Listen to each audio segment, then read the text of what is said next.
cord back. Okay. I think I can handle that. Yeah, there's also, I mean, if you prefer a keyboard, you could do page up, page down. I'd rather do that. Clicker's probably easier. Okay, that sounds good. Yeah. Great, thank you.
Good morning, everyone. It's a couple of minutes after 10, so we'll get started. And if anyone comes in late, they'll just miss the administrative announcements that I say every time I come here and do the bridge. So for those of you who don't know me, I'm Lawrence Brewer, Chief Records Officer, and I wanted to welcome everyone to the meeting, actually the first bridge meeting of the Safe Track era. So apologies to those of you on the phone who don't live in the DC area, but if you live in DC, you know exactly what I'm talking about, and I feel your pain.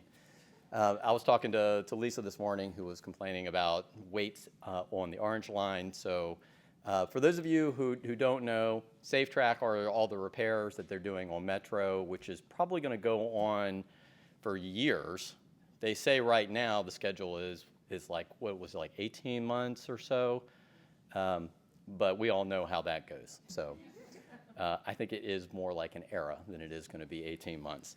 So thanks for making the trip out. Appreciate you making the effort. We have a good meeting this morning, which started with our networking session at 9 o'clock upstairs. So if you are here, thank you for coming. We appreciate the opportunity to sit and talk with you over coffee and donuts about anything on your minds. If you weren't able to make it and you're in the DC area, I encourage you before the next meeting. We have our networking sessions from 9 to 10 before every bridge meeting up in the presidential conference rooms. So please put that on your calendar. Few administrative announcements before we get started. Just wanted to remind everyone that if you are in the room and you have a question or want to make a comment, we have microphones on the aisle. I want to encourage you to wait to either go to the microphone or have a microphone passed to you so the people online can hear your question. And please be sure to say who you are and what agency you came from. That also applies to folks on the webcast. You will be able to type a question into the chat box, and we have Arthur over here monitoring the webcast. Please also indicate who you are and your agency so that we can read it off for the presenters if you have questions or comments. Also, I would like to let everyone know that as we always do in the afternoon, we have our meet and greet session with NARA staff. Today it is hosted by Appraisal Team 1. So if you are an agency that works with Appraisal Team 1, I encourage you to attend. If not, you are also welcome to attend as well. We'll have our appraisal staff there and representatives from other NARA offices and the Federal Record Center program in attendance. And then finally, last administrative announcement, if you have a question or a comment or a suggestion about the BRIDG meetings, the networking session, or the meet and greets in general, I encourage you to send your emails to rm.communications@nara.gov, our general RM communications mailbox. We would love to hear from you and any feedback that you have and ways that we can improve the meetings that we do on BRIDG days. So I have a couple of things that before we get into the program that I wanted to bring to your attention. We have some good news, which I'll share first, and then a couple of RM communications that just recently came out that I wanted to just bring to your attention. First, the exciting news. The first approvals for agencies using the Capstone GRS were recently approved. So we're very pleased to announce that the National Archives and NSA were the first Capstone forms approved and posted on our website.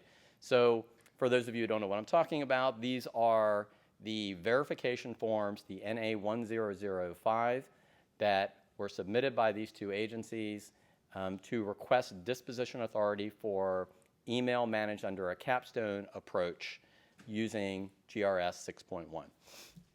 So we are receiving a lot more. We have a growing list of NA1005s that we are working through.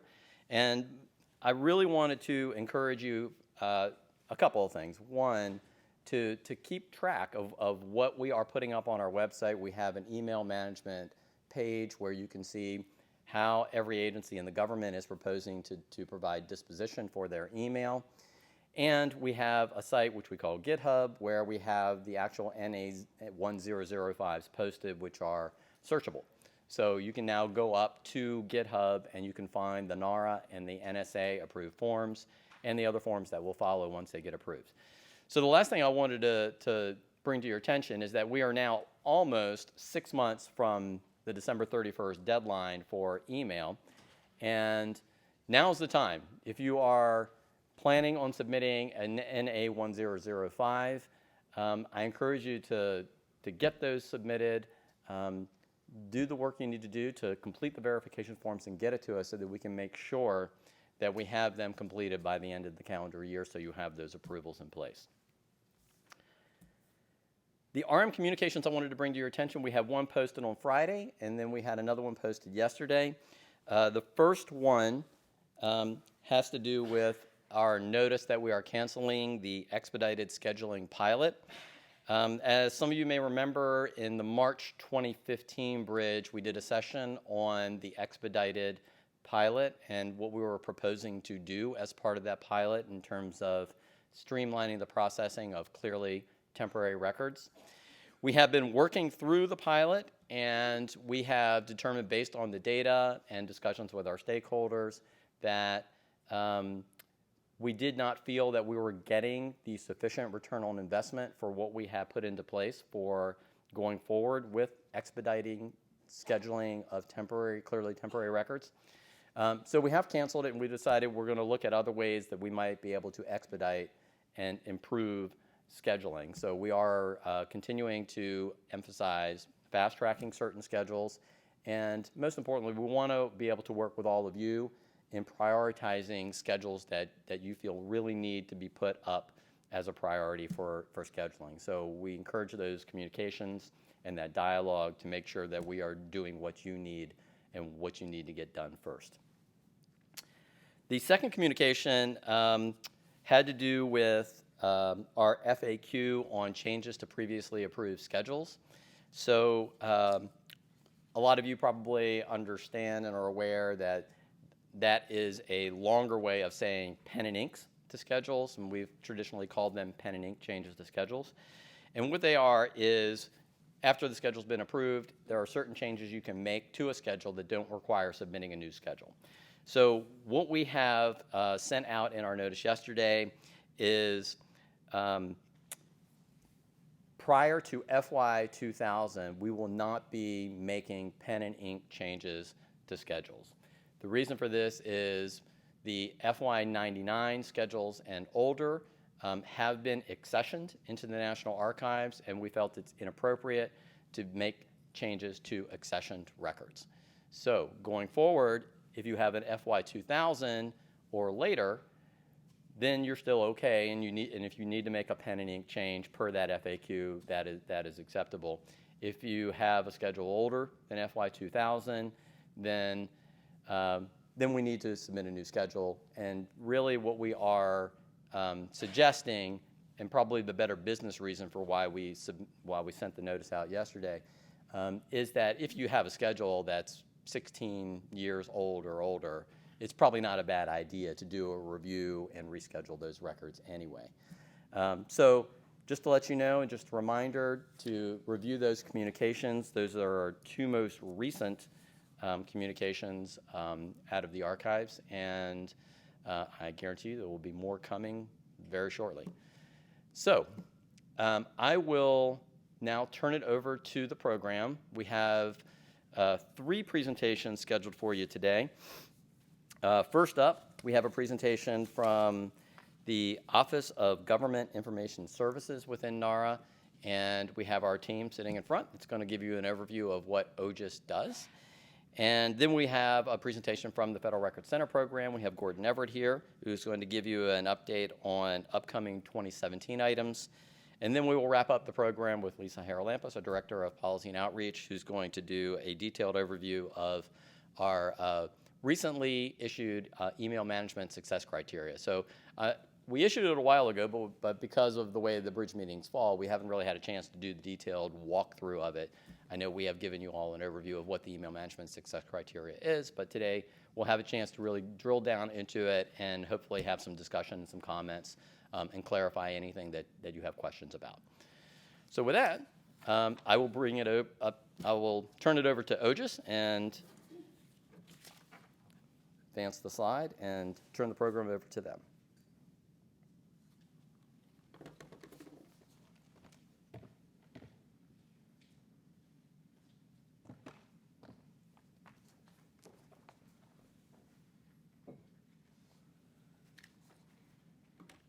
Good morning.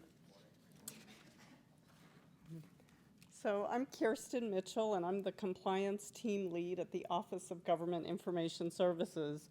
I want to thank Lawrence for inviting us here today. It's entirely appropriate that we're presenting at a BRIDG meeting for 2 reasons.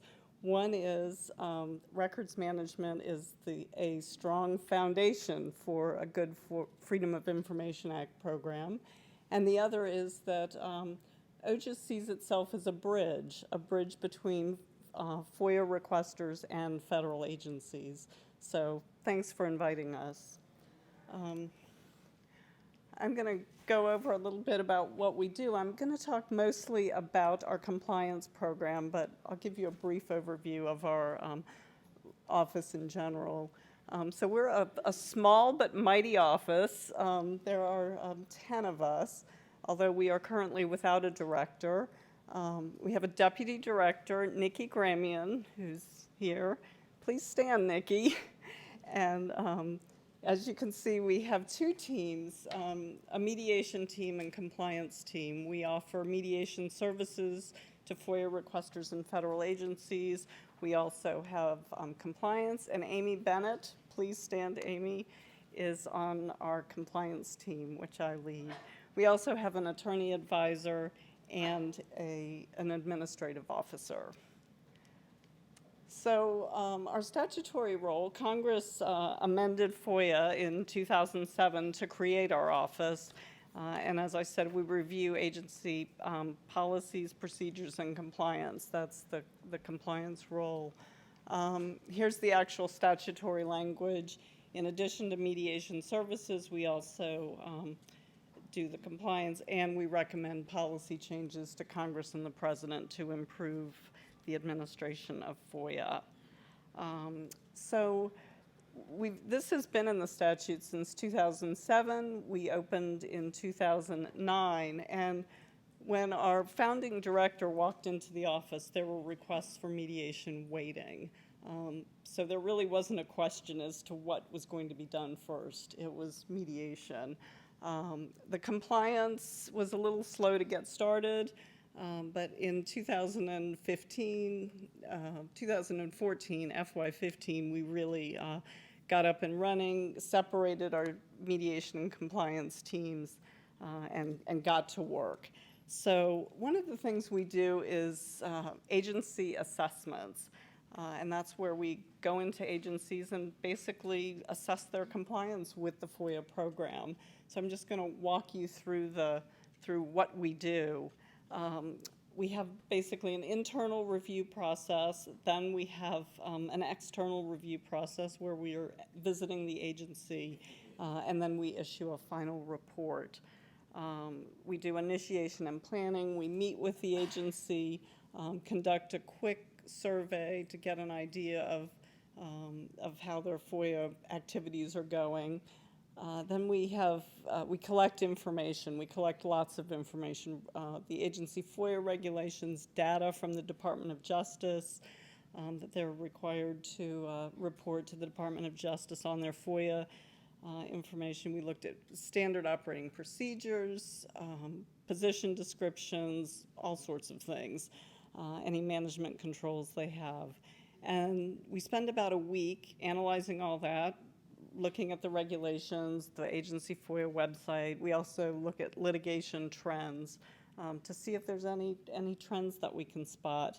And then we do the external review, which is the on-site visit, interviews with the FOIA managers, a shadowing of a FOIA processor, and then case file review. And what that is we draw a statistically significant sample size and pull those and review the FOIA case files. And that's something really, really unique. I mean, there's no one else in government or outside of government, obviously, who's doing that. Then we come back and analyze all of this, write it. Then, of course, it goes through internal review in the office. And then we do share a copy of it with the agency head and FOIA leaders before we make it public. And then we publish it and communicate it. Amy leads our Twitter presence, our blog presence, pushes that all out. And then 120 days after publication, we follow up with the agency. So that's the summary of the program. So, and in these reports, we make recommendations, and I think the overarching thing that we've learned is there's no one-size-fits-all approach to administering FOIA. And I think that really speaks to the records. Every agency has different records. It's all different. I mean, you cannot have a single FOIA program that's going to work at every different agency. So far we've issued about 75 tailor-made recommendations in 6 compliance reports, and they center on 3 things: management, technology, and communications. Whoa, cats. Why are cats up here? Well, any of you who've been in management know that management is a bit like herding cats. So I pulled these from the NARA catalog, and bonus points to anyone who can identify these presidential felines. So when we look at management, we look at how does the FOIA program, given the resources it has, manage those resources to fulfill the statutory requirements of FOIA. Some of our recommendations are super short-term, easily implemented type things, such as create standard operating procedures for processing FOIA requests and appeals. And you'll notice NARA is listed up there. When we started this program, 2 of NARA's FOIA offices were kind enough to let us assess them, and so we assessed the Office of General Counsel and the special access and FOIA program here at NARA. And we found they had great procedures for processing FOIA requests, but none of it was written down. So we recommended that maybe it ought to be written down. Some of the management recommendations are much more ambitious and long-term. Coast Guard has divisions all over the country, all these units, and nothing is really centralized. So we suggested a plan to centralize that. I mean, we didn't suggest the plan, but we suggested that the Coast Guard create a plan. And then improve records management practices. We suggested that to FEMA to help ensure an efficient FOIA process. So technology is another big one, and these are also from our catalog. We've found that agencies are investing in technology to help the FOIA process, but they cannot or do not always take full advantage of it. And again, these are recommendations. Some of them are pretty easy. Fix broken links on web pages, overhaul web pages, review reference material for accuracy. We've found a few links where information wasn't entirely accurate. Create procedures for identifying records to post online. And then others are more ambitious and long-term. Here at NARA, we recommended considering convening a multidisciplinary task force within the agency to address disparate technology, and then fully adopt tracking systems. As I said, many agencies do have technology, but they're not always fully using it.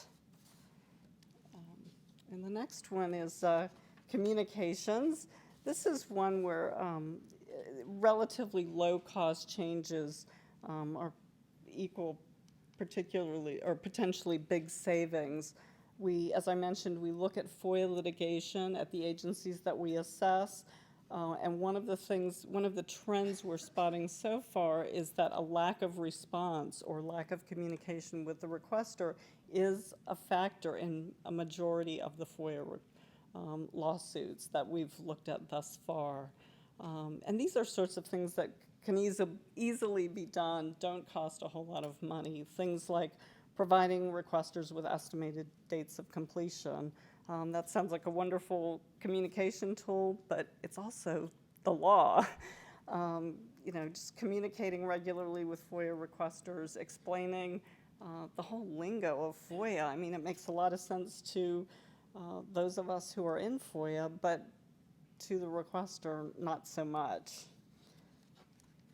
So agencies might be wondering, well, why would I want to subject myself to that? But this is a good way for agencies to ask themselves and get some answers as to how they're doing. And one thing that we do is we evaluate the program in a holistic way. And we're all, I mentioned Amy, Nikki, everyone in the office is a subject matter expert on FOIA. So that's something that we bring. I mentioned the data reported annually to the Department of Justice. So agencies report this data to the Department of Justice, but we're really the only ones outside of a small number of NGOs that actually analyze the data and crunch the numbers and really take a hard look at it. And in addition to identifying areas of improvement and providing recommendations, we also identify FOIA best practices and promote those. And a good example of that is the Transportation Security Administration. They created a form for the FOIA process that not only helped eliminate grammar errors, but also format errors and things that were kind of looking sloppy to the FOIA requester. So it can be as simple as that to things like at Customs and Border Protection.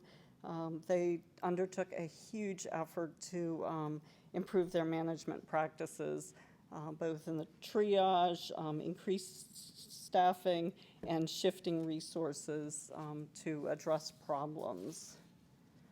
So as I mentioned, we started this FOIA agency assessment program in FY 2015, we started here at NARA, and then we moved on to the Department of Homeland Security and did the Federal Emergency Management Agency and Coast Guard.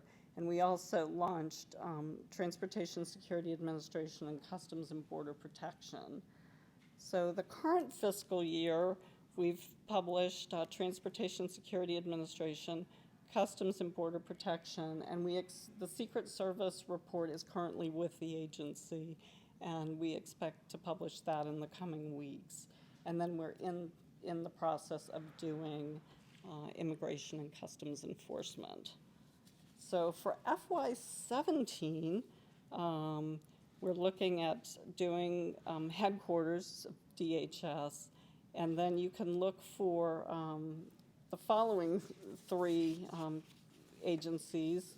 When we release our FY17 calendar, you can expect to see Consumer Financial Protection Bureau, Office of the Comptroller of the Currency, and the U.S. Postal Service. And we have other agencies who've come to us and said, hey, we might be interested, or hey, we might be interested for FY18. So it's never too early to let us know if you're interested. So that's our agency assessment program. In addition to that, we also have some other oversight activities that we do. We'll look at a single topic within FOIA. Amy just finished a pretty big project on still interested letters. Those are the letters that agencies send, often after a long period of time has passed since the request was submitted, that asks the requester, hey, are you still interested? We need to hear from you in 10 days or we're going to close this request. And so there was really not a whole lot out there. I mean, we heard a lot from some requesters that this was a problem, but there wasn't a lot out there about this subject. So Amy delved into it. She looked at 17 years worth of data from the Department of Justice on the subject, talked to agencies, and created this report, 3 reports actually, which are on our website, which is ogis.archives.gov. We'll also look at a particular part of a process, of the FOIA process, so if agencies don't want us to look at the whole process, or they think, oh, you know, it's the triage process that we're having problems with, or it's the appeals process, we're happy just to look at that particular process. Agency FOIA regulations, and that's something we've been looking at since 2010. We review agency FOIA regulations either through the public commenting process, the interagency process. We've also had agencies come to us before it even gets to that point and say, hey, we're thinking about redoing our FOIA regs. Can you help us out with this? And we'll work collaboratively with them. And finally, we do agency FOIA correspondence. Agencies can submit their template letters and so forth to us, and we're happy to look at it for compliance with FOIA, but also just plain language. So that is what we do. And here's our contact information for Nikki, Amy, and I am very happy to take questions.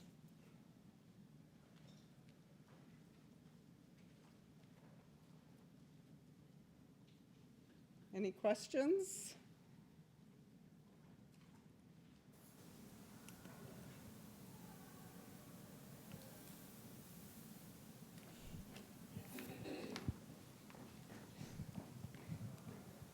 So you said you're on Twitter. That sounds like it would be fun to follow. Can you give us that Twitter handle? Actually, you can give them the Twitter handle. Sure. It's at FOIA_ombuds. Thank you, Amy. Yeah, and also, please follow our blog. We have a great blog, and you can get to all of this from our website, ogis.archives.gov. Questions? Comments?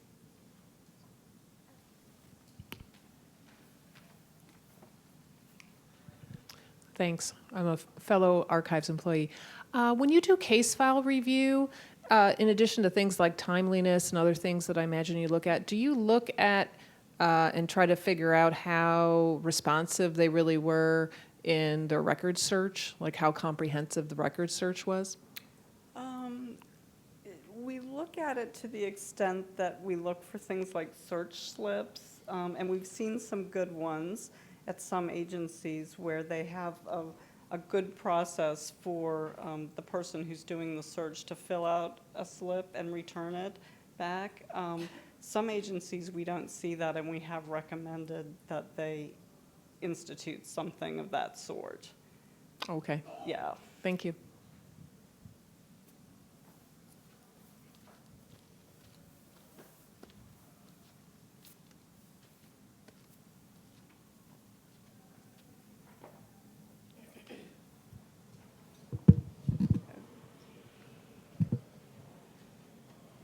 Okay, well, if there are no further questions, I will turn it back over.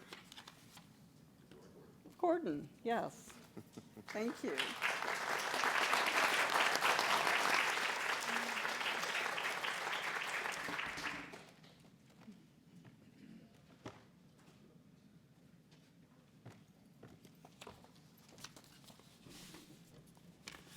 Good morning.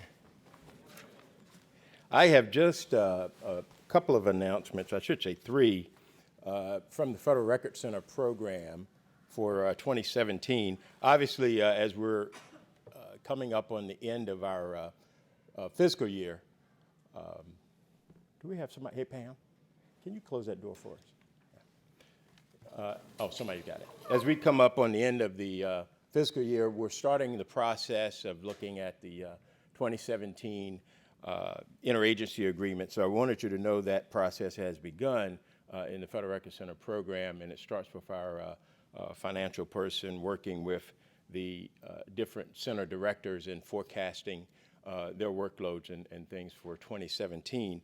Once he has that information does come into him and goes to our CFO in NARA, and then over to the Archivist of the United States to approve the rates for the fiscal year. Our target for this year is to have our agreements to you guys, for the account managers to have the agreements for you guys, is September the 1st. That's probably earlier than you've had it in the last few years, but that is the target that we're working on, and to date, we're still on our target. We're still on goal to hit that target date. So look for that. Now, if you want to get your agreement started prior to that, that's not a problem. We do have some customers who are working on agreements now for 2017. We can always do that. It's just that we won't have the official rates until they're approved by the Archivist of the United States, but we can certainly start the agreement process at this point. The second thing I wanted to talk to you about is you will receive from your account managers a narrow communication in the next few days about a couple of different things that are going to happen in 2017. We've had some requests over the last couple of years that customers who wanted, for strategic reasons, to reserve storage space. And with the amount of capacity that we have, we had some problems. Not problems, we were unable to offer reserve space to customers with that. But beginning in 2017, we will be able to offer customers reserve space who needs it, or whoever needs strategic need for it. It will be just as you can reserve that space just as you have boxes on those shelves, and there's a normal rate to do that. But everybody doesn't need that, but strategically, customers from time to time may need to reserve some space, may need some contiguous space to reserve at some point, and we will offer that service to our customers. So you'll see communication coming out on that. At least by the end of this week, you should have it from your account manager.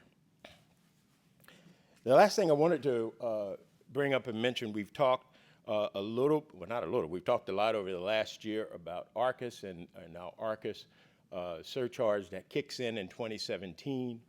And so with the new fiscal year, there will be a a small surcharge for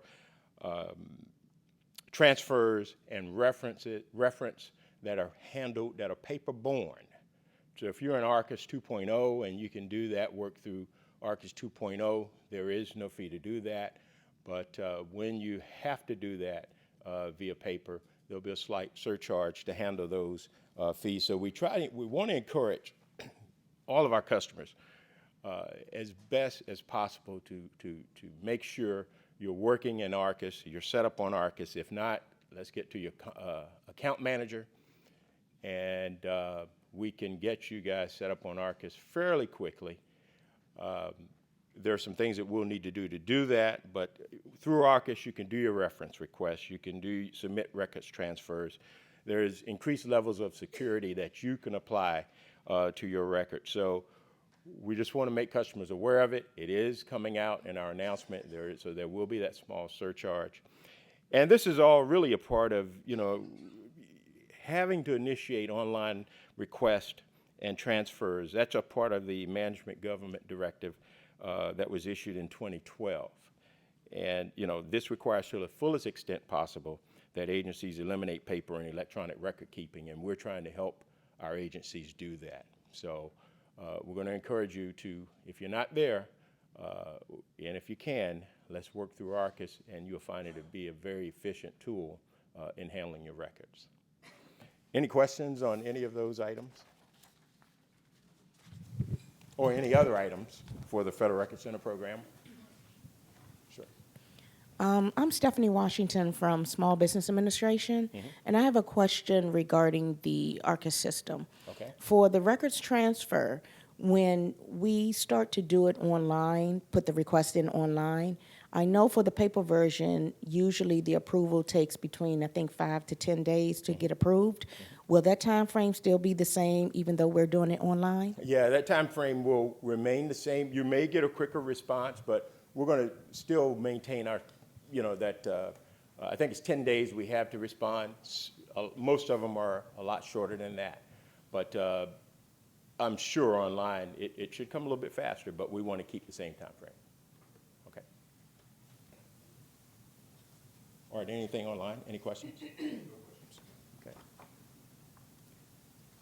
Any other questions or anything on the Federal Record Center program? If not, thank you very much, and I'm going to turn it over to Lisa Haralampis.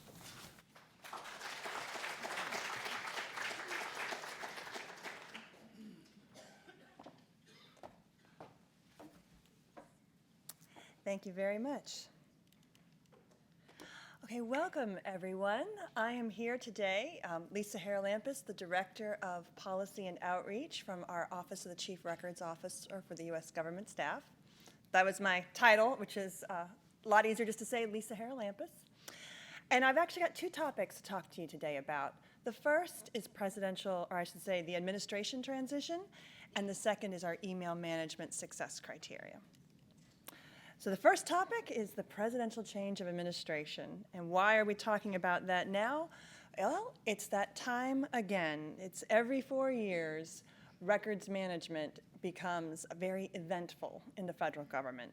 There are many record schedules and disposition instructions that say when administration changes, that's the time that records become inactive, that's the time for cutoff, and that's the time that we're all working very hard in records management to make sure that we've properly captured, documented, indexed, stored, and preserved the records of senior officials as they're leaving. It's also a time of awareness in records management because we do tend to have at very high levels a lot of senior agency official turnover, people who are leaving who sometimes say, oh yes, that's right, I remember this records management, and people who come into federal service who have never heard the definition of a federal record, who do not know there's such a thing as a federal records officer in their agency to help them manage their records, and have certainly never heard of the Federal Records Act. So it's an awareness and an opportunity to bring education to folks who really need it so they can start their new positions, hitting the ground running, and not have to worry about records management because it's going to be taken care of for them. So NARA, to help in an awareness effort, we have produced and are producing several products. And I wanted to highlight for you today some of the work we've done as a resource for you in the federal records community, so that you can take these products, use them, adapt them any which way you want, or do any briefing products, use them in any briefings that you wish. So the first product I wanted you to be aware that has been updated is Documenting Your Public Service.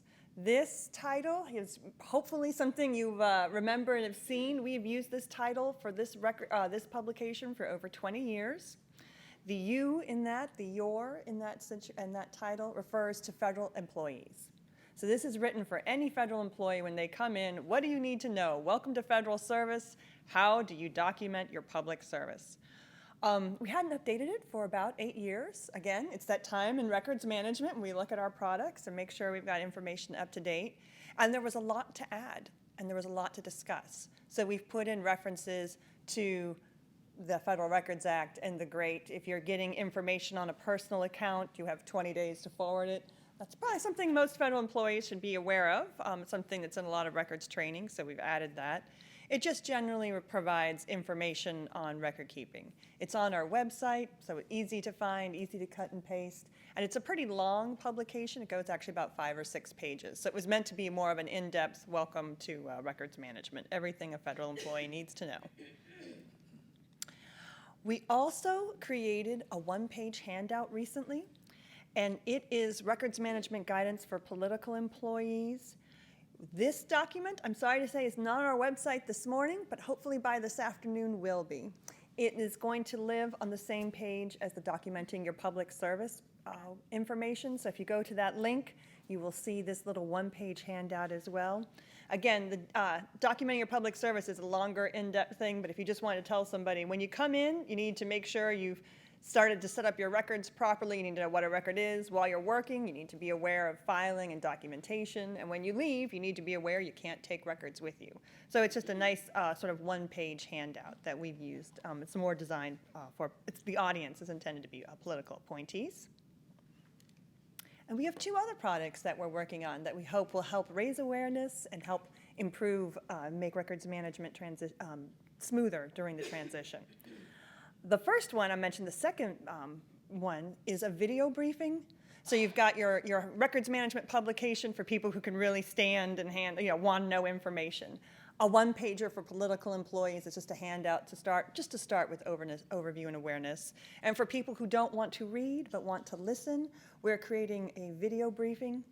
And again, it's going to be targeted to political appointees. And the reason you're seeing the face of the Archivist of the United States here is he's actually been very active in this area for us this year, and he has volunteered to do the introduction for our narration of this video. So first you get to hear the archivist speaking, and his message is, as a political appointee myself, I'm very well aware of your role, the pressures you face, and the importance of records. And as the political appointee running the National Archives, I very much look forward to someday having your records in our collections where I will be able to maintain them. So hopefully that will be 5 minutes or so. So just a nice quick briefing, depending on if you have an awareness opportunity, if you just want to shoot out links and information, we'll have a variety of resources that you can use, again, or tailor. The other, the Documenting Your Public Service is available now. The one-pager should be available this week, and this video briefing will be up in the next few weeks. So putting the final touches on it and making sure that it runs smoothly and will be posted to our YouTube channel. So you should be hopefully able to access it online. The last set of products that we at NARA are working on to help with records management awareness during this time of transition is a series of model checklists. So many agencies have entrance checklists and exit checklists. When you come on board and when you leave, you have to go through a variety of checklists, things that say, have you, turned in, or rather, when you come on board, have you seen HR? Who have you talked to? What have you had to do to onboard and leave? And some model checklists have a few records questions on them. So we actually did an exercise with our colleagues in the Federal Records Officer Network. We got some information from them and from a few other agencies, and we sort of looked at entrance checklists and exit checklists that were used for records management and are creating some models. Like this is pulled all the best questions we ever saw and put them together. And that resource we thought might be very helpful, as this might be a time of transition, again, a time to sort of look at your own practices and processes and update, if possible. These are the questions that we'd want to double check. Welcome to Federal Records, you're onboarding. Are you aware that you have record schedules? Do you know where to go for information? Just some sort of general questions. And again, the exit questions as well. So that will be available in July. So those are our products that we're creating for you to use. We are also doing some work that I thought you might be interested to learn about with the Partnership for Public Service. That is the non-governmental office that is helping to coordinate transition from a very practical, logistical perspective. So they work with all agencies that provide services during the transition. So they work with GSA, they work with OPM, they work with the National Archives, with the Office of Ethics. So if you're going to be coming as a political appointee or as the head of a new agency, you have to know, are you eligible for a clearance? Have you gone through the ethics screening? Where are you going to sit? Like how are we actually supporting transition? And we're starting to do that work now. We actually started last year in April, just to try to make this, as we always do, every transition, this is going to be even better than the last time. We're going to try to minimize the amount of time it takes to get the federal government up and running. So NARA is a transition service provider, but not the way you might think. Ordinarily, we're at the table because we provide services to the White House. So as you know, all of Obama's records are coming in, and we have a very, very close relationship under the Presidential Records Act. But since we're in there for the presidential records, we're also promoting as best we can federal records management. So GSA puts together a presidential transition handbook, literally a handbook they will hand to people when they come in. Welcome to the federal government. You know, your campaign has won the election. You have from November to January to get ready. Here are things you need to be knowing about as you start to figure out, coming to new agencies. Well, we're getting records management in that handbook. We've sort of put in there, these are the requirements, things you've seen in all these other products, we keep putting in there. So hopefully, if you, as the records management community, are reaching out to the incoming and outgoing employees, they'll be ready to shake your hand because they will have heard as well. We've done some briefings through the Partnership for Public Service for Assistant Secretaries for Administration and Management, so that they're aware of what their outgoing briefing responsibilities and what the incoming are. So that was sort of just an awareness. I'm sure that it's not new, it's that time again. I'm sure many agencies are preparing for a transition, and so we wanted to let you know what products we've done for awareness and just give you some information about some of the work we've been doing. And if you have any questions on transition, I'll stop now and take those. Or if you just had some practical logistics you wanted to send to me later, you can send it to my office and our email, which is PRMD, the Presidential Records Management Directive, or you can just send it to me at lisa.haralampus@nara.gov. Yes. Just keep talking, Patty. It's going to pick you. Patty Stockman, NASA. So I had several questions. I'd actually emailed you in advance, but I know you've been covered over, having to do with transition teams. I understand that we have, I've never been real plugged in with our transition at NASA, but this year I am, and I understand we'll have non-civil servants, non-feds, individuals who come in on transition teams. So my questions are, should we brief them about records management responsibilities? One, should we plan to retain copies of any kinds of materials they produce as records? And what was the other one? And the third That's question pretty was, are the records they create federal records? Well, yeah, that's what I meant. So should we plan to capture them? Right. I know, so thank you. Patty always asks us really great questions, and I'm so glad you asked me ahead of time because I wanted to make sure I had the right answers. So I've confirmed 2 of the 3. The first answer is yes, the transition teams that are coming in are exactly the people you want to brief because they're the ones who are likely to end up being the Schedule C and political appointees who help support. So they kind of send in teams ahead of time. They may not have the actual political appointees, but these transition teams are coming in, what do we need to know? They tend to ask for information per the handbook. You know, they want to know about budgets, organizations, or trying to understand the agency. They also like to hear sort of like, well, coming in, what's the first 30 days? What is the new person going to need to do in 30 days? What are they going to need to do in 60 days? So they're kind of looking, you know, because they don't want to miss a major decision point because they're not prepared. But then again, they also have to figure out how do we function, you know, what's the budget, what's the organization, what are they looking like? So some of the information that the government gives to transition teams is copies of information. So you could say, yeah, this is purely copies. I am just providing you, you know, briefing books full of copies. But we do need to maintain, so that was the second answer, like from the government perspective, what did you tell the incoming transition? And there are some record schedules that cover that in agencies. They sort of said like for a transition, like this is the retention period for that. And other agencies, it's not as clear. So you have to sort of go through and figure out, well, how long do we need to maintain under the government control what we shared with the transition team? So you definitely need to brief them. We definitely keep the government copy. And I was actually trying to get in contact to confirm, because I don't believe the transition employees are considered to be federal employees yet.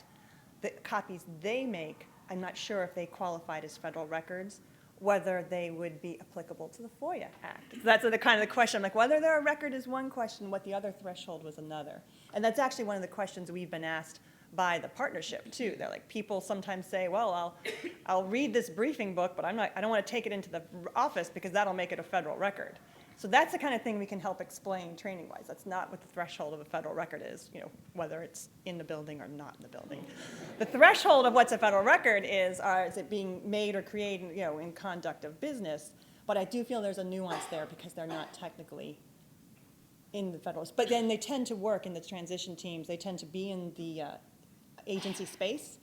And we would recommend getting them agency email accounts as soon as possible. So again, they're doing their work on official accounts, you know, because it just takes time for, as we all know, we've all been onboarded in the federal government. It never just happens overnight. There's this little bit of a delay process. So those are sort of the things that we're looking at. So I don't quite have the final answer to your question, but I'll find some more information, and I can share that on we could do a blog post on our Records Express blog, sort of the questions that we're getting, and try to share information that way. So great questions. Yeah, it's an interesting time. We always hope to do slightly better every year. Like every transition, we can make records better every time. Does anybody else have a discussion point or a comment that might help if there's something similar in their agency of dealing with transition, or any other questions? And I know we have a 40-second delay for folks who are watching this on YouTube, so that's why we always pause for so long. I'm like just waiting. There, good. Yeah, it's all right. So I have the 40-second tap dance. Is there any questions? Okay. All right. Well, with that is just sort of the highlights. One of our activities we were doing. We definitely wanted to talk to you at our BRIDG meeting, and now I'm going to do the promised deep dive into success criteria for managing email. So I'm starting my presentation with this lovely slide that hopefully you've seen many times before. We started putting this slide together in our presentations because we realized we've talked about email so long. Sometimes people, the nice part about this slide deck when you find online is all of these are hyperlinked. They take you straight to the story of the policies, the guidance, what we've been saying about email since 2011. We've actually said more. Certainly email's not new. But just I like to put this story, sort of 2011, what the framework is. And we've talked about email quite a bit. We've done the directive, our capstone bulletin. The transfer guidance is up there because that's where we actually talked about formats for a variety of records, including email. We talked about OMB putting out a second memo in 2016 that said, or 2014 that said it was very important to train email. We had a new law. We've continued to do metadata, capstone GRS. And through all of that, we started hearing, because we were very clear with our, the goal, which is manage email in both temporary and permanent email in accessible format. And we asked questions in the RMSA. We asked questions in our senior agency official report. Are you going to manage email? And what the piece that we realized we were missing was we were all talking about managing email, and we all meant it slightly differently. said, yes, we're going to manage email. And in my agency, that meant, it's doing better disposition. In my agency, that means we're no longer printing and filing. But we didn't have a common understanding of what did it mean to successfully manage email. So the questions we were asking, are you going to meet the deadline? Are you going to be able to manage email? Everybody's like, of course. We were like, really, very few agencies said, well, we're not quite sure. And those were probably the agencies that were thinking of email management in a very fulsome way versus saying, well, I'm going to stop printing and filing. That doesn't necessarily say that I'm going to start managing my email. So we created, that was the reason behind it, a criteria for managing email. We tried to make sure NARA's starting point was on the same page. Well, what did we mean when we said successful email management? So we have issued this guidance. It is little g guidance. In other words, it's not something that we're putting forward as a bulletin or, you must do this, because it's really an explanation document. What we did was we worked with several agencies, actually for START. We had several focus groups, and we did a review of all of the guidance and the policies and things we put together, and we sort of repackaged, what does it mean to manage your email? When we created this report, you'll find it available on our email management page. And the report, and we realized we were having this conversation. We had 3 different audiences we were trying to talk to. Because when you ask what does it mean to manage email, it depends what audience you're talking to. So the document itself addresses those 3 different audiences. First, there's a foreword from the archivist, which is, again, he's very passionate in making sure we get email management right, that we're handling the transition well. So he sort of is talking to those senior agency officials saying, this is important, you need to address this. And we actually have a few pages, which is, what is email management? And NARA is defining successful email management as having the policies and systems in place to access records over time and implement their disposition. And that is the one-sentence phrase you can take around and say from this presentation, yes, I know what successful email management means. It means having the policies and systems in place to access records over time and execute their disposition. It doesn't quite flow off the tongue, but I've been practicing that now for 6 months, so I can say it with authority. And hopefully at the end of this presentation, you will as well. So we sort of have this high level, what does that mean? It's a couple of pages that's written for senior agency officials or for people who are trying to understand what does NARA achieve. And then we have 2 appendixes. One are questions for discussion, and that was actually aimed at you as the audience of like a federal records audience. What questions would you be asking as records officers? Am I managing email well? And then last but not least, we have the audience that would be more of a technical implementation audience. We called this Appendix B. It kind of looks like this. And we said, here's the requirements, here's the category. Is it policies? Is it sort of policies related to appraisal and scheduling, to maintenance and use, to disposition? And then we listed the requirement and where it came from. So again, this document to determine what is email management was based on a synthesis, an analysis of all of the requirements we'd had in that first bulletin. Everything we've said in laws, regulations, and guidance sort of pulled it together and said, this is what those requirements are. And we hope that by displaying information in these 3 different ways, we're really having very thoughtful conversations to make sure we're managing email effectively. And, I already covered why we needed them. Again, to make sure we had for them to be a resource for you, to provide this common understanding. And it's our goal to be able to incorporate these questions and these requirements into future oversight and evaluation. So you could expect to see some of these types of questions appearing in the RMSA in the future, or maybe in an SAO report where we say, you're responsible for the strategy for managing email. Do you have policies in place? What systems are you using? Are you able to effectively access that information over time? And I guess one of the most, for NARA, from our perspective as the National Archives, when we actually start receiving transfers of permanently valuable email under the approach, we will know that we've been successful in email management. Again, what are those 4 criteria? NARA we call these categories. So the way we kind of described it was in one sentence. We think successful management is having policies and systems in place to be able to access information over time and execute disposition. See, we're going to say this over and over, and then we're going to walk away saying, I know what it is. So we're going to look into those 4 categories, because that's how we sort of broke it out. There's 4 places that we need to concentrate, or 4 criterion. So policies is the start, because you can't sort of say I'm successfully managing email until you know what your strategy is for email management. For example, are you a capstone agency, or do you have a different process in place? What policies do you have? Some agencies have policies in place that say flat out, we do not permit agencies to use personal email to do federal business. So it doesn't have to be groundbreaking, but it's sort of like saying, I've got a place where I've laid out, these are the policies that relate to email management. I know for our colleagues in OGIS and for folks who are doing FOIA, if you don't have a clearly defined explanation of how long you retain email, then it's very hard to be able to say I've adequately done a FOIA search, because I don't know where my email was in the beginning. So again, records management being the backbone, we start with the backbone, what are the policies? And again, our document here say you tell them what their policies are, you develop them with relevant stakeholders. That's classic. And then in our document, we tried to sort of say, you got to have some policies, and this is what success looks like. So you would say, I've got a policy, and I was able to actually train to that policy. It was understandable. And people now know what my responsibilities are for managing records. An example under Capstone, as you could say, wonderful, I'm taking a Capstone approach, and we are just saving all email for 7 years. Well, what is an employee's responsibility in that case?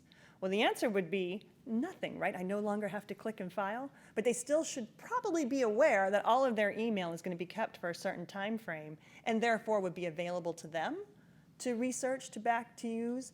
Or again, if you get email in a personal account, you need to forward it to your email account, and why that's important.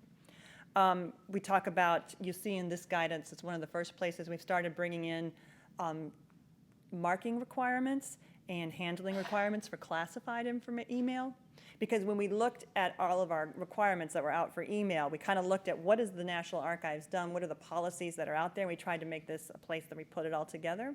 So you'll see there are requirements for handling email, and we'd like to make sure that people are aware of those as well. So again, we would start with this is what the policies are. We would go into what does success look like, and these are some of the samples of the questions you see in Appendix A. So has your agency got a policy? Has it actually developed it, disseminated, and implemented it? Because a policy because a lot of times people will say, yes, I'm going to meet the goal. I've already developed a working group. We are thinking about policies. So we would say, well, successful email management would be having the policy and actually implementing and disseminating it. And that's part of what we realize is going to be happening with 2016.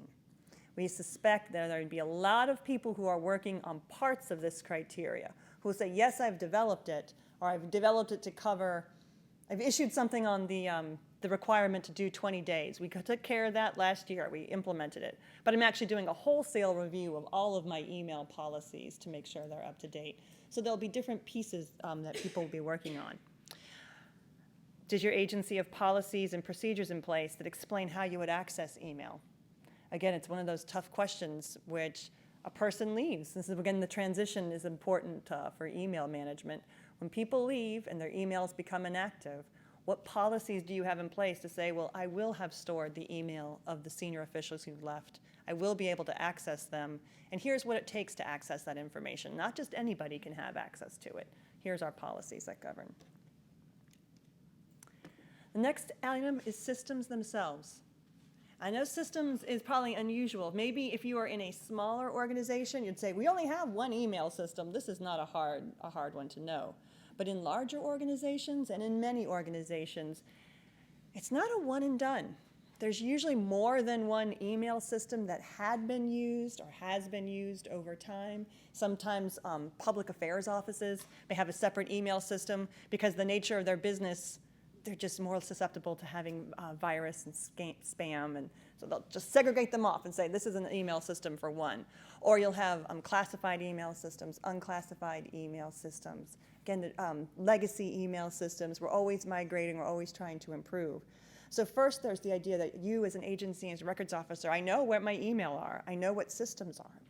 And that's just the systems to send and receive the email. Those are not necessarily the systems that are used to store and preserve email. So it's, again, trying to figure out what systems do we have in place that manage, because you may have to go back 10 years Going back 10 years to find email, that's probably not in the native system.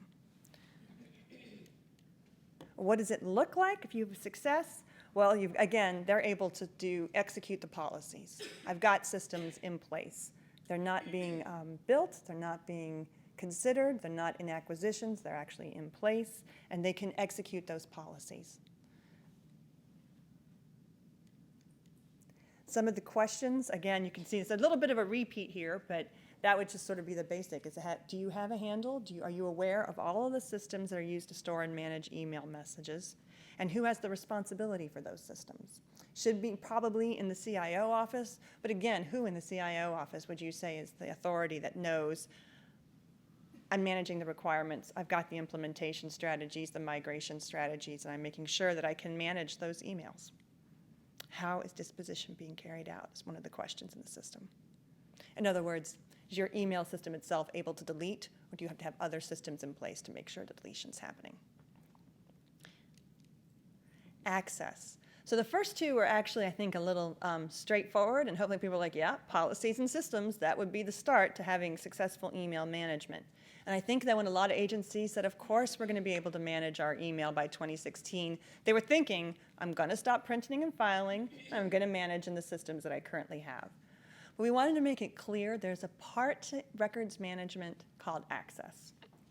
That email must be, and we've defined access as you can find the information, retrieve the information, and use or reuse the information.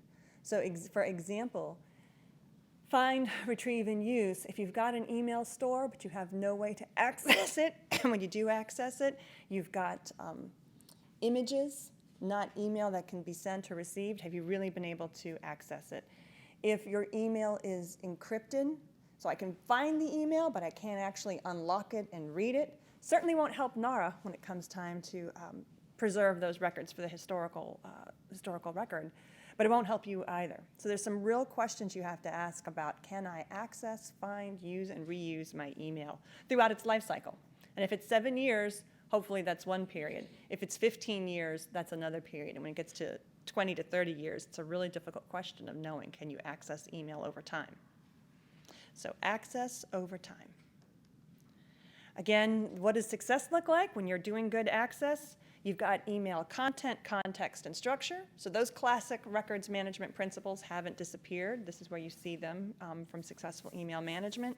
They're protected against unauthorized loss, unauthorized access, and they are usable over the entire record schedule.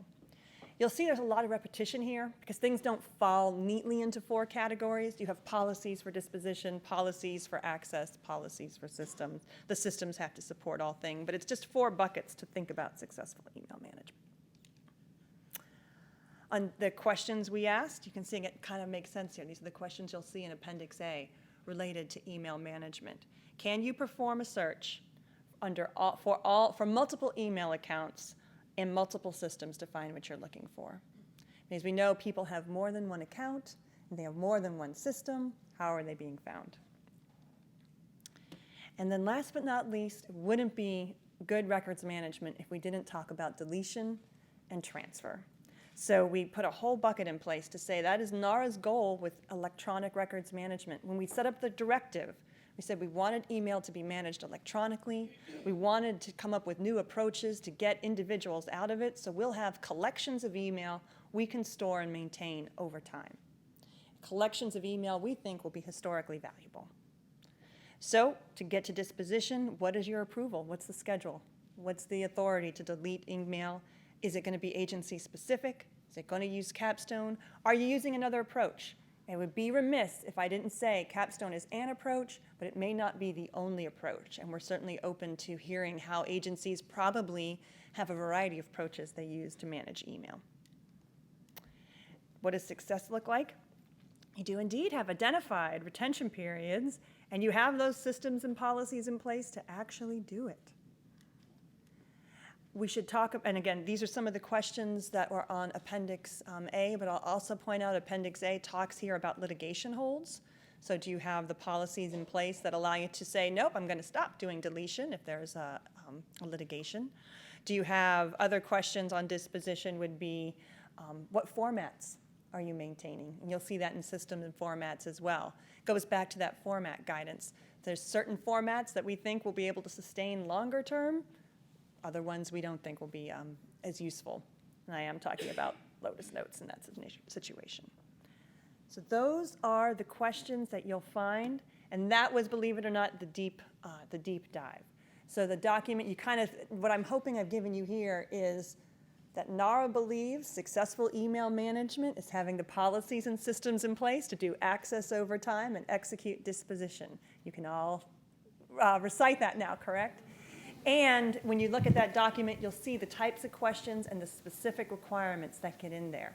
And we would encourage you, if you have any questions, to contact us. You can contact us in a variety of ways. You can contact me directly.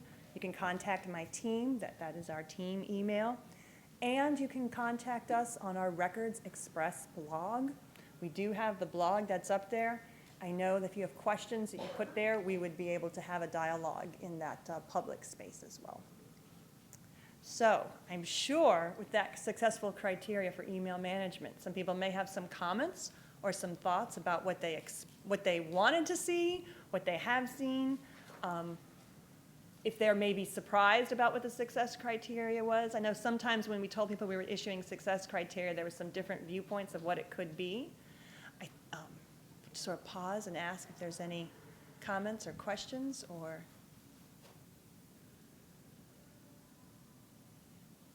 thoughts. And I will ask again and keep waiting in case somebody on the computer is one of our YouTube watchers is actually reading the criteria while we speak and can ask me good questions. So again, I will leave it. That's what the criteria's purpose is. It's to get us on the same page. We will be looking over the next year and 2 years at how we can use the criteria as part of our oversight and evaluation program. We know we're going to be asked very soon in 2017 and would be expected to be able to answer. Are agencies managing their email? And this is the kind of example of where we'll be able to say, well, these are the types of questions we want to ask. We will not probably see that as a yes and no, black and white question because it's too big of an issue. What they really want to know is, are agencies moving towards electronic management? Are they able to find their information? Are they able to retrieve it? So we'll sort of be able to say, well, there are many agencies have good policies in place. They're getting the systems in place to manage it now. We expect that there will be effective access retrieval. And Lisa, I have a question. Yay. Tom Covell writes, is NARA aware of any agency using journaling as a part of a plan to successfully manage emails, especially with regards to capstone officials? If so, how is that agency calling non-record material? Thank you for asking that question because I happen to know of one agency that's doing that, and that agency is the National Archives and Records Administration. So our own office, our corporate records office, are in a very difficult place because they have to make sure they are implementing the guidance that NARA, the Chief Records Officer, can do. So it's always a fun job to be the records officer for the National Archives. They are our test bed, and we ask them to try to implement first what we've done. So NARA's records management policy, we do have one system that is used for archiving, but we have also, so it's in addition, it's not, journaling isn't the sole electronic, isn't the sole email strategy, but it's part of our email management strategy. We save that for 1 year. And if Tom would like to reach out to us, I could provide him some more information and specifics on how we do that.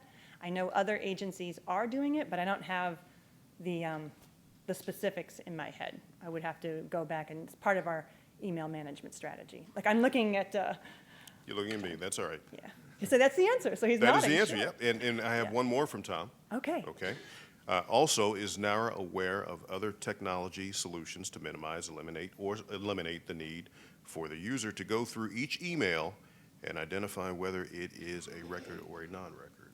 Well, for each user to go through, there are agencies, such as Department of Interior and others, that are looking for auto-categorization.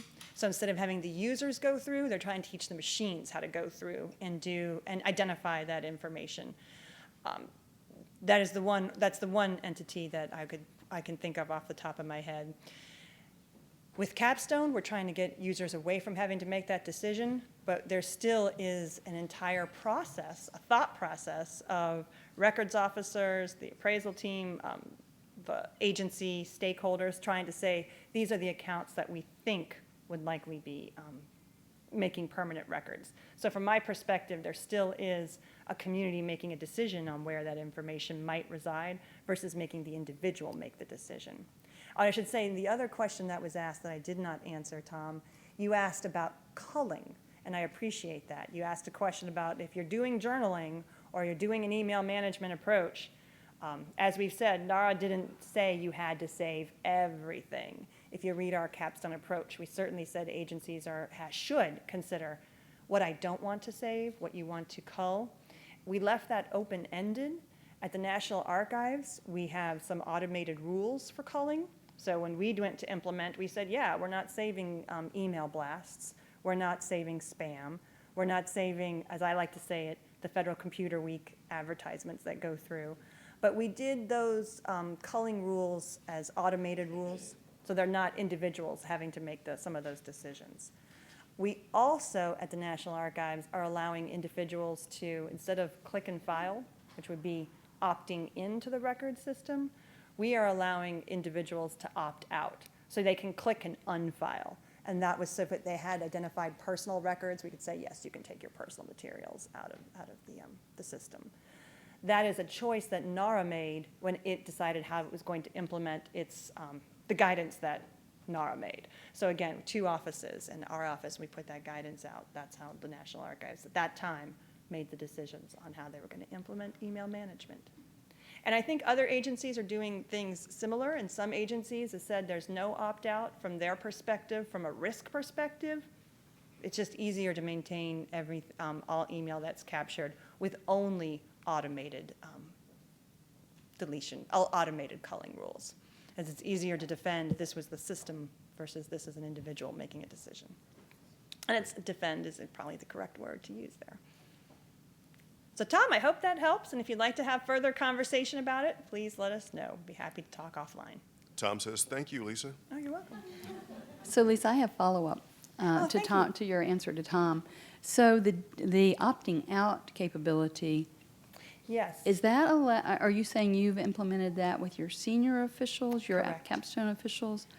And so that's an opting out feature for specific emails, is that? Correct. So we have, at the National Archives, I believe the philosophy was when we implemented our email system and went with Capstone in 2013, if we at the National Archives can't identify a non-record, nobody should, right, like this would be a problem. So given who we are and given what our risks are for our records collections, we're not a high litigation risk agency. So I will say that that was part of the calculus.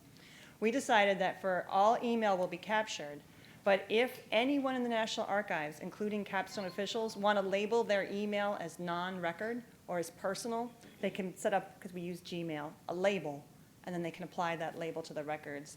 And those records will not be captured by our archiving tool. So our archiving tool sort of crawls, goes through the email, and picks up all email unless it's been flagged. The journaling tool picks up everything. So we have a 1-year backup of a 1-year collection of every email ever sent. But For your senior officials? For everybody at in the National Archives. And then for our Capstone implementation, the archive is only picking up emails which have, it's picking up all emails unless it's been flagged as non-record. Using journaling or no? I think it used a different calling technique. The same technique, one used for journaling and one used for archive. And in the journaling feature that you're doing, is that where you call out the email blasts? No, I think the journaling feature captures everything. It's literally all emails sent and sent back and forth, for everything kept for 1 year. I think they use the journaling feature, for example, if we were to have security investigation and they want to know, what was sent or not sent, you could say that was the entire set of emails. If we got a FOIA request, we have to ask people, well, what is it you want us to search? Do you want us to search our archive, which we've kept records, which is where we expect to maintain over time? But if necessary, we can also search our journaling file for 1 year. Thanks. But again, it's a retention policy. So now we can say, our archive, for 7 years, we're capturing everything that was identified as a record, with the exception that, yes, people could have deleted. We will be able to explain. We had this policy in place that allowed users to opt out. So I'm a Capstone official, and I see an email coming through that is related to a personal event, and blueberry picking, can just say, nope, delete it. If the official does nothing, then the blueberry picking is part of the record. I'd like to try to always find examples, because people ask, it's like soccer schedules, doctor's appointments, things totally personal that we would ordinarily not keep. But since we strongly encouraged Capstone officials to use official accounts, I could see where people would say, yeah, I didn't get out my personal device, I just sent that email. Now it's part of the historical record. Now it's going to come to the National Archives. And that's part of that's part of the deal. That's part of the Capstone deal. We'd rather take a few personal emails and make sure we're getting record emails than the other way around. And let me just ask a clarifying question of something you had said about the Capstone approach, that NARA hoped that would help, if I understand correctly, help alleviate the burden on agencies to have employees proclaim record or not. So your all's idea is that agencies may implement the temporary retentions in Capstone to capture all their employees' email, regardless of whether it's record or not, for those durations, correct? And that's what you're saying you guys have done with the journaling of all employees' emails, unless they flag them as personal or non-record. Our journal captures everything. Our archive crawls. Actually, I think our archive doesn't crawl on a daily basis, correct? Our archive crawls, I think, 90 days. So you have 90 days to create. Yeah, like everybody's. My colleagues are nodding. They're like, yes, you remember the training correctly. If I had taken my training correctly. Our crawler is every 90 days. So after 90 days, the crawler goes through Gmail and says, I am now sucking up the records sucking up, that's a technical term we use. I'm crawling, I'm copying the records, I'm storing it in our archive location. So we always say we have 3 locations. The journal file, which is for a totally separate information management purpose. Our archive, which is for the records management purpose. And then, of course, the tool itself, which is sending and receiving. So we have very complicated procedure when you come do a FOIA search at the National Archives. We know what our email is. We know what to collect it. We know how long it will be retained. So we're able to say what we were able to find. And that's, again, very in-depth and those questions are great because that helps explain what one agency's done trying to implement the success criteria. Well, how many systems do we have? It wasn't actually that clear. Well, what policies did we have? Well, it depends on what we put in place and allowed people to do. NARA, the records office, may change that policy in the future, depending on the data they get. Or they may say, this is great. This is working for us. It keeps the numbers down. It, makes the volume manageable, and we're able to find the information we need for our business. So thank you for giving me a chance to explain the success criteria with a little case study there. The only one I really feel comfortable talking about, because I wouldn't want to talk about what other agencies have done without probably having the expert up here talking as well. All right. Well, in that case, I'll invite Lawrence Brewer to come back and close our session.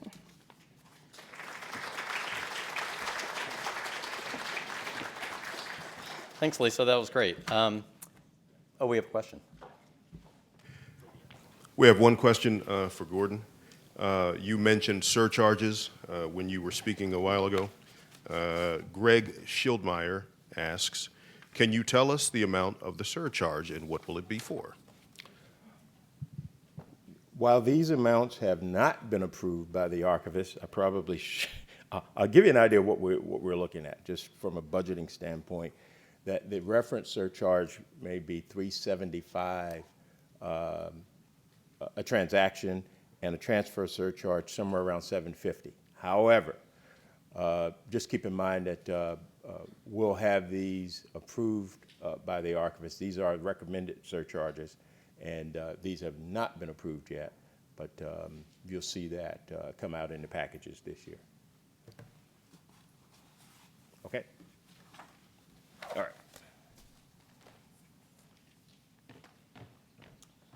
Thanks, Gordon. So welcome to the open mic section of the meeting. I wanted to add one thing to what Lisa said. It was a great example of what NAR is doing as far as capstone and success criteria. But I wanted to point everybody else to the senior agency official reports that are up on our website. If you read through the reports, you'll see a lot of discussion and narrative about what a lot of other agencies are doing and planning in terms of how to meet the email goals. You will see references to journaling. I can't remember offhand which agencies were. There's so many of them up there, but I know they're there.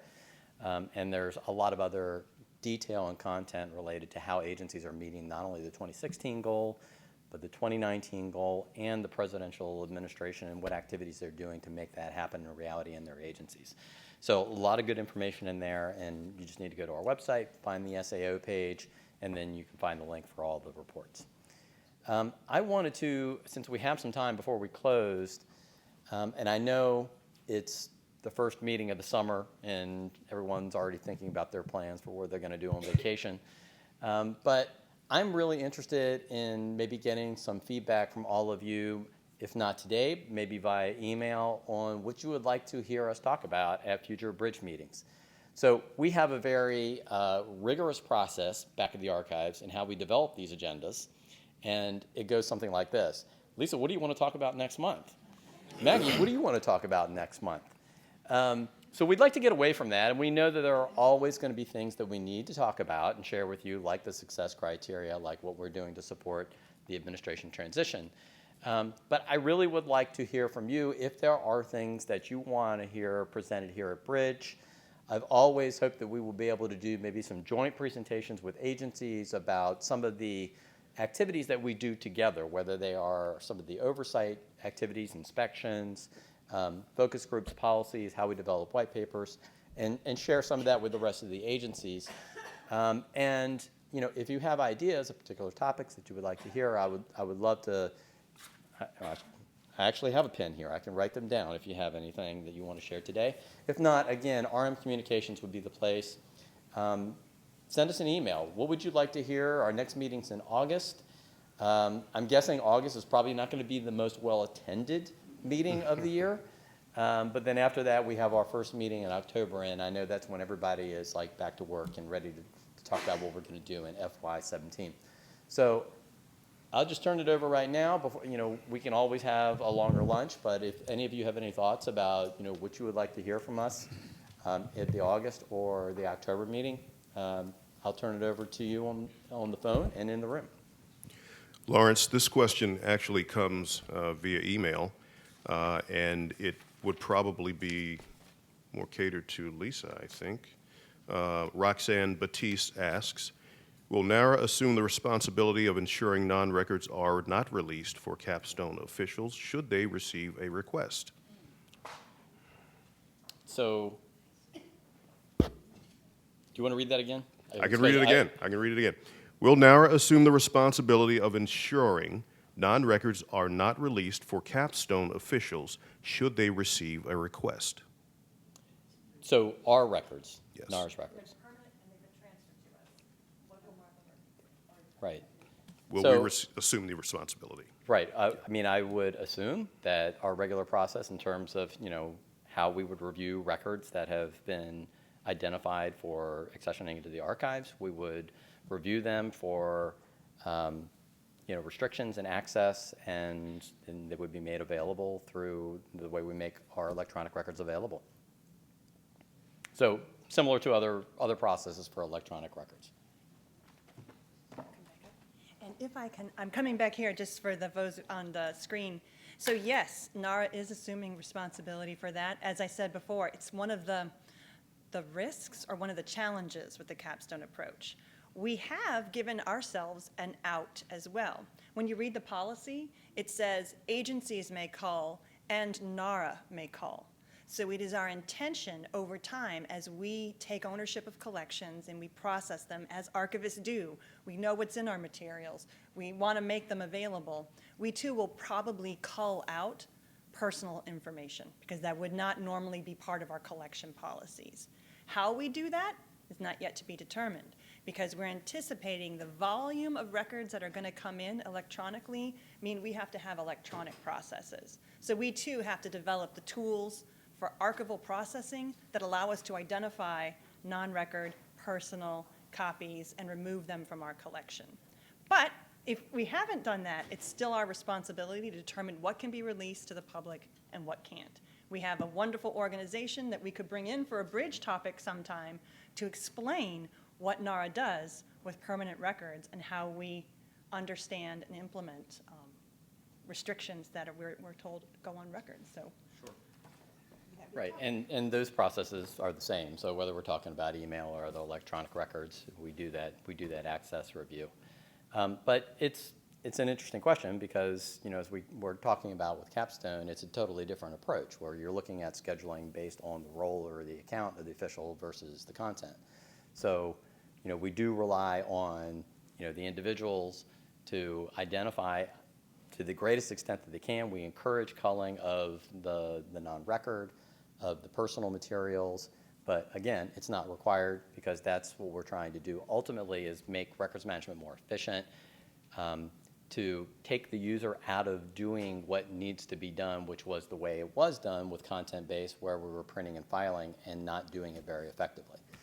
So hopefully the end result is more records available, more records for us to review before releasing to the research rooms and to the websites. So we got questions in the back. Theodore Hancock, Immigrations and Customs Enforcement. It was mentioned that records, as it relates to emails, but by extension, records that are have reached their retention. I think a topic of discussion that would be helpful, at least especially for us in Immigrations and Customs, is related to review for legal or litigation holds and possibly best practices in other agencies, what NARA suggests as to how the methods can be streamlined and the review of those records can be streamlined. I know it's different from agency to agency, how they review their records before the destruction of them. So it would be great to hear some ways in which agencies handle those situations. Okay, no, that's good.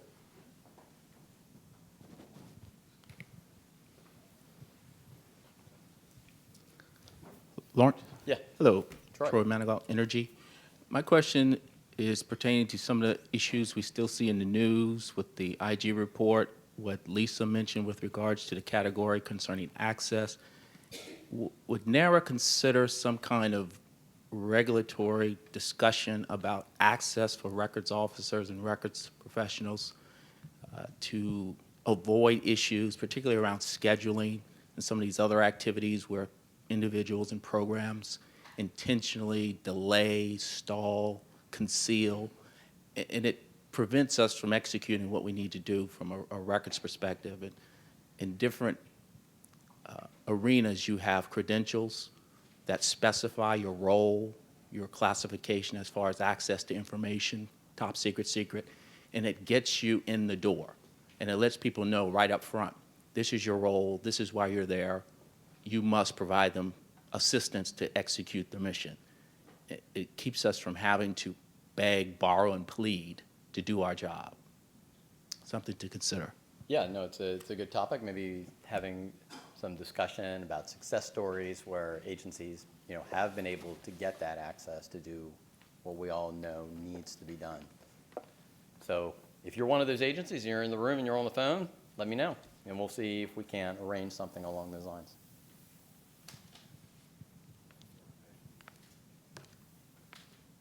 Anything on the phone, Arthur? Nothing right now.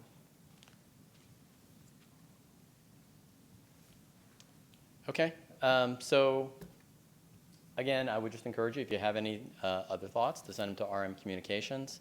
As you can see, our next meeting is August 16th. We'll see what we can get set up as far as the agenda, and hopefully take into account some of the suggestions that for today. And until then, have a great summer. Enjoy your vacation, and we will see you back here in August. Thank you.